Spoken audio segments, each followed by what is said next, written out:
there's a moment, and it happens to all of us, when we finally draw that line in the sand, when we stand up, plant our feet, and say, I know who I am, I know what I deserve. And when that happens, people who were used to controlling us, they feel it. And if they can't manipulate you anymore, they don't just walk away quietly. They pull out their dirtiest tricks. When manipulation doesn't work, the first move many people make is to emotionally detach, not in a healthy, respectful way, but as a weapon. It can be subtle at first. Maybe they stop returning your calls as quickly. Maybe their warm texts turn cold, curt, transactional. The conversations that used to be easy and full of laughter suddenly feel like walking on broken glass. And if you notice and say something, they act confused, innocent, I'm just busy, you're overthinking things. This emotional distance is not accidental. This silent punishment meant to trigger an old fear wired deep inside all of us, the fear of being left behind, the fear of losing connection, the fear that if we stand too firmly in who we are, we'll end up alone, because emotional connection is survival. From the time we are tiny, helpless children, connection means safety. To be ignored, to be emotionally starved, feels like danger on a primal level. People who weaponize emotional distance know this, whether they know it consciously or not. They are hoping to make the silence louder than your self-trust. They want you to feel uncomfortable enough to backtrack, to soften your boundaries, to hand back your power, not because you were wrong, but because the loneliness felt unbearable. But here's the truth they don't want you to remember. Their sudden coldness isn't about your worth, it's about their discomfort with your strength. When you grow, when you shift, when you finally start asking for what you need and deserve, it threatens the system where they always had the upper hand. And when they realize they can no longer control you with words, they'll try to control you with absence. It's a form of manipulation that says, look how easily I can leave you. But the real question is, if love was conditional on your obedience, was it ever really love at all? Standing in your truth might mean sitting in some really painful silence. It might mean watching someone you care about step back instead of stepping up. And it hurts. It hurts like hell. But that pain isn't proof you're doing the wrong thing. It's proof you're doing the brave thing. Choosing yourself, even when they withhold affection, is an act of radical courage. When the emotional detachment threat shows up, breathe through it, cry if you need to, grieve if you must, but do not betray yourself just to earn back the comfort of their approval. You were not born to beg for scraps of connection. You were born to belong fully, freely, unapologetically. When emotional distance doesn't pull you back into line, they'll often reach for a tool that's even more insidious, guilt and shame. It starts subtly, a comment here, a sigh there. Maybe they say things like, after everything I've done for you, this is how you treat me, or I guess I just don't matter to you anymore. It's not a direct attack that would be too easy to spot. No, guilt tripping is sneakier. It's designed to make you second guess yourself, to take your strength, your boundary, your self-protection, and reframe it as cruelty. Because if they can make you feel bad for choosing yourself, maybe, just maybe, you'll hand your power back to them willingly. Here's the dangerous part. Guilt and shame are potent because they hit us where we're most vulnerable. Most of us were raised to believe that being good means being agreeable, selfless, accommodating. So when someone paints your boundary as an act of betrayal, your heart aches to fix it. Your instincts scream, make it right, be the bigger person, don't hurt them. But here's the truth that guilt trippers don't want you to see. You are not hurting them by honoring your limits. You are hurting the version of them that depended on your lack of limits. Shame is guilt's sharper, meaner cousin. If guilt says you did something bad, shame says you are bad. They won't just make you feel like you made a mistake. They'll make you feel like you are the mistake. You've changed. You're selfish now. You're not the person I used to know. Those words aren't observations. They're weapons. They are meant to make you believe that your growth is a character flaw, that your evolution is abandonment, that your boundaries are cruelty.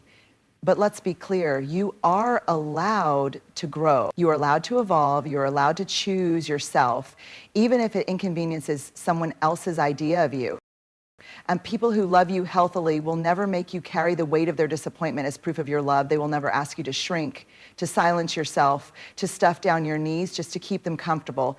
Guilt tripping and shame are desperate attempts to rewrite the story, to cast themselves as the victim and you as the villain. Because when manipulation fails, rewriting the narrative becomes plan B. But here's the secret. You don't have to play the role they wrote for you. You can feel the pull of guilt without letting it drag you under. You can hear the whispers of shame without making them your truth. You can choose to disappoint others in order to stay loyal to yourself. And that, my friend, is integrity at its most courageous. Real love, love worth holding on to, doesn't use guilt as a leash or shame as a shackle. Real love says, I respect who you're becoming, even if it challenges who I thought you were. So the next time someone tries to guilt you back into submission or shame you for growing, pause, breathe, put your hand over your heart and remind yourself, my worth is not up for debate.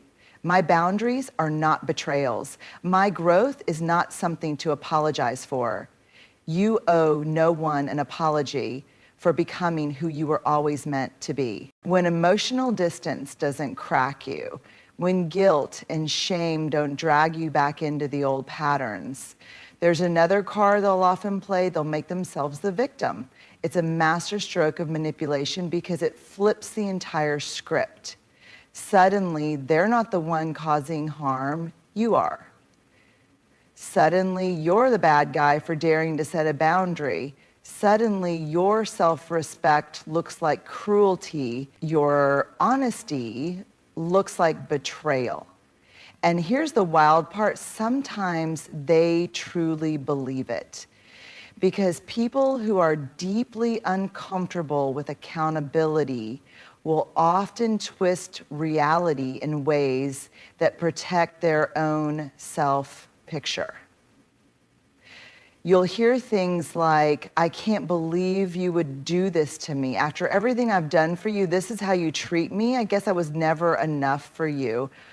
They will cry. They will look wounded. They will tell anyone who will listen that you are the problem, that you are the heartbreaker, that you are cold, selfish, toxic. And you might find yourself questioning everything. You might wonder, am I being too harsh?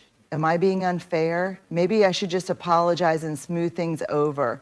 But pause, take a deep breath, and ask yourself, who is centering the conversation around their pain without acknowledging their behavior? Who is making your healthy boundary the source of their suffering instead of reflecting on why the boundary was needed in the first place? Playing the victim is not about their hurt, it's about regaining control. Because if they can make you feel responsible for their feelings, in other words, you're under $1 million a day, you probably make 10 million or less.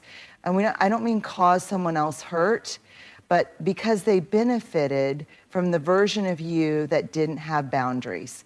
You are not responsible for someone else's inability to deal with your growth. You are not responsible for someone else's refusal to respect your boundaries.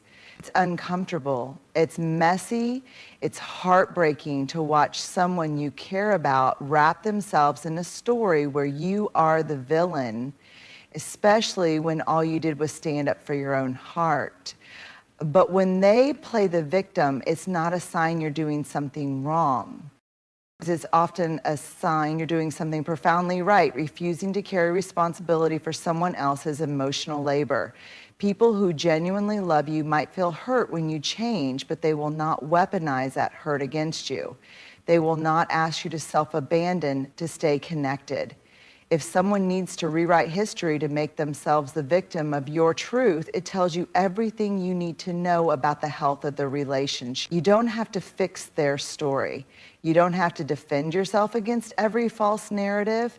You don't have to shrink back down to make their feelings more manageable. You can let them be wrong about you. You can let them spin their story while you walk in yours.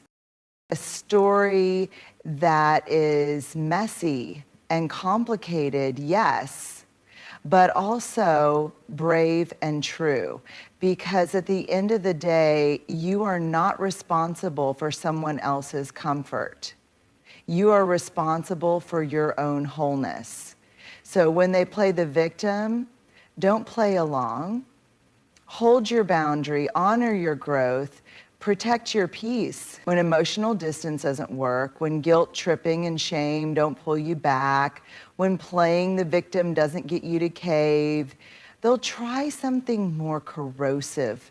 They'll start chipping away at your confidence, not with loud insults, not with open attacks. No, it's usually slower, subtler, death by 1,000 tiny cuts, a backhanded compliment here, a sarcastic comment there, a raised eyebrow when you talk about your dreams, a sigh when you share your plans, a laugh when you dare to believe in yourself. At first, it might not even register. You might brush it off. They're just joking. I'm being too sensitive. Maybe they just don't understand. But over time, those little moments add up. And suddenly you find yourself second guessing things you used to be sure of. You find yourself hesitating before speaking up. You find yourself shrinking, questioning, doubting. That's not an accident. When someone feels threatened by your growth, they'll try to make you distrust your own instincts, because a confident you is a powerful you. And a powerful you is someone they can't control. So instead of attacking you head on, they'll sow tiny seeds of doubt. Are you sure you want to do that? That seems a little ambitious for you, don't you think? I mean, I guess if you really think you can pull it off, you used to be more grounded. Translation, I'm uncomfortable with how much you believe in yourself. So let me try to drag you back down to a level I can manage. Undermining your confidence isn't just about words, it's about energy. It's about the way their silence speaks volumes when you share a win. It's about how their support always feels conditional, hesitant, loaded with invisible strings. And here's the cruel twist. The more you doubt yourself, the easier it is for them to swoop back in and rescue you, to position themselves as the voice of reason in your life, to convince you that without their guiding hand, you'll fail. It's not guidance, it's not concern, it's control wrapped in faux concern. The heartbreaking part, sometimes the people who undermine us the most are the ones we love the most, which makes it so much harder to recognize and even harder to walk away from. But hear me clearly, your dreams are valid, your voice is needed, your intuition is sacred, your growth is not up for negotiation, you are not too much, you are not delusional. You are not crazy for wanting more for your life. You are simply stepping into the fullness of who you were always meant to be. And yes, it's uncomfortable for people who only knew how to relate to the version of you that stayed small to keep them comfortable. You do not have to dim your light just because it hurts their eyes. You do not have to question your brilliance just because it exposes their insecurities. The people who truly love you will cheer louder the bigger you become. The ones who can't handle your light were never meant to walk your whole journey with you. So when you feel those seeds of doubt being planted, pause, take a breath, come back to yourself, water the seeds of self-trust instead, because the truth is, your future belongs to the boldest, most authentic version of you, not the watered down version someone else feels safer around. You are allowed to take up space. You are allowed to believe in your magic. You are allowed to walk into rooms like you belong there, because you do. Protect your confidence like it's sacred, because it is. Guard your self-trust like it's a treasure, because it is. And never let anyone convince you that who you're becoming is anything less than extraordinary. When all the other tactics fail, when emotional distance, guilt-tripping, shame, and playing the victim don't reel you back in, some people will resort to the most insidious, soul-crushing move of all. They'll try to isolate you. Isolation doesn't always look like locking you in a room. It's far subtler, far more dangerous than that. It can be in the form of subtle manipulation that makes you feel like the people who truly care about you are somehow the ones hurting you. It can come as an offhand comment like, they don't really understand you like I do. Or, you don't need to spend so much time with them, you've got me. At first, it might feel like care, like concern, like a protective instinct, as if they're just looking out for you, trying to help you focus. But here's the truth. Isolation is not love. Isolation is control. And it's one of the most dangerous tools used to manipulate someone. When they isolate you from your support system, whether it's friends, family, or colleagues, they make you feel like your relationships with others are fragile. They make you doubt your ability to be understood, seen, or valued by anyone other than them. Slowly, they turn your people into enemies or distractions. They twist your loyalty, make you feel guilty for investing in relationships that don't revolve around them. And if you let them, they'll create a little world where they are the only one who truly understands you, where their opinions, their feelings, their perspectives are the only ones that matter. But here's the hard truth. This is not about you. This is not about love. This is about control. This is about making you so emotionally dependent on them that you lose sight of your own power. You lose sight of your own worth. You lose sight of your own choices. At its core, isolation attempts are meant to break you down. They chip away at your confidence in others and your confidence in yourself. They manipulate your need for connection, making you believe that if you don't prioritize them over everyone else, you're somehow doing something wrong. And they do this so subtly that by the time you realize it's happening, you're already feeling lonely, confused, and questioning your relationships. It's not just about being alone, it's about the feeling that nobody gets you, the feeling that your connection with others is shallow, unreliable, or even toxic. Again, it's about pushing you into a space where they become your sole source of validation and attention, so that if you ever need something or someone else, you feel guilty for even considering it. And here's the thing. True connection is built on trust, not dependence. True love and care are about uplifting, not isolating. A healthy relationship doesn't make you feel like you have to choose between yourself and others. It amplifies your relationships, encouraging you to grow stronger as an individual while still being supported. When someone tries to isolate you, it's important to remember they are not protecting you, they are controlling you. They are not trying to preserve your well-being. They are trying to rewrite the rules of your world so that you will only feel whole with them. This is not an act of love. It's a calculated effort to limit your choices, to make you think your only option is to stay tethered to them, even when it costs you your peace, your relationships, and your self-worth. The scariest part of isolation attempts is the way they often disguise themselves as care. They'll say things like, I just want you to be happy.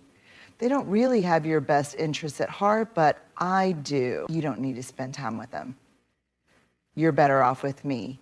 And in those moments when you're emotionally tired or vulnerable, those words can seem so comforting. But the moment you hear them, pause. Stop. Ask yourself, who benefits from my isolation? Who profits when I stop being supported by the people who truly love me? Remember this, isolation is never a form of care. It's a manipulation designed to make you smaller, quieter, easier to control. And you don't have to buy into it. You don't have to shrink yourself into someone else's idea of who you should be.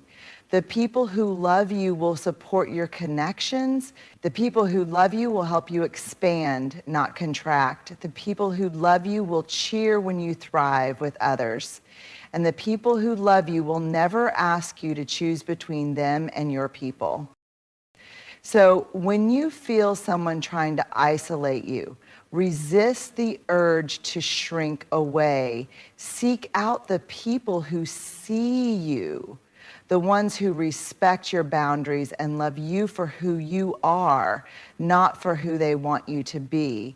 And if you find yourself feeling alone in that moment, remember, loneliness is not a sign that you're not enough. It's a sign that someone else is trying to take your power. When emotional manipulation doesn't work, when isolation attempts fall flat, when guilt and shame can't control you, and when playing the victim fails to land, the final weapon many people will turn to is the most damaging and most personal of all, smear campaigns. A smear campaign is nothing less than an attack on your character. It's the quiet, insidious whisper campaign meant to destroy your reputation, to paint you as untrustworthy, crazy, toxic, or even unkind. It's a calculated effort to rewrite the story of who you are, to make you the villain in a narrative that's been entirely invented. And it's done with the intention of shutting you down, of silencing you through fear and shame. They'll tell lies. They'll twist truths, they'll exaggerate flaws, they'll take private moments and spin them into a distorted, malicious tale that spreads like wildfire. At first, you might not even notice it. It may start as an offhand comment from someone you trust, someone you love. Did you hear what they are saying about you? I don't want to be involved, but people are starting to talk. Or worse, it may be more direct. You are still whole, you are still worthy, and you are still enough no matter what they say. If they tear you down in their words, you stand taller in your silence. If they spread falsehoods, you stand in your truth. If they try to make you small, you rise even bigger. And if they spread hatred, you respond with love. For yourself and for those who still see the real you. Because smear campaigns will always be a reflection of the insecurities, fears, and weaknesses of the person behind them. They will never be a reflection of your character, your integrity, or your worth. So hold your head high, let them gossip, let them talk,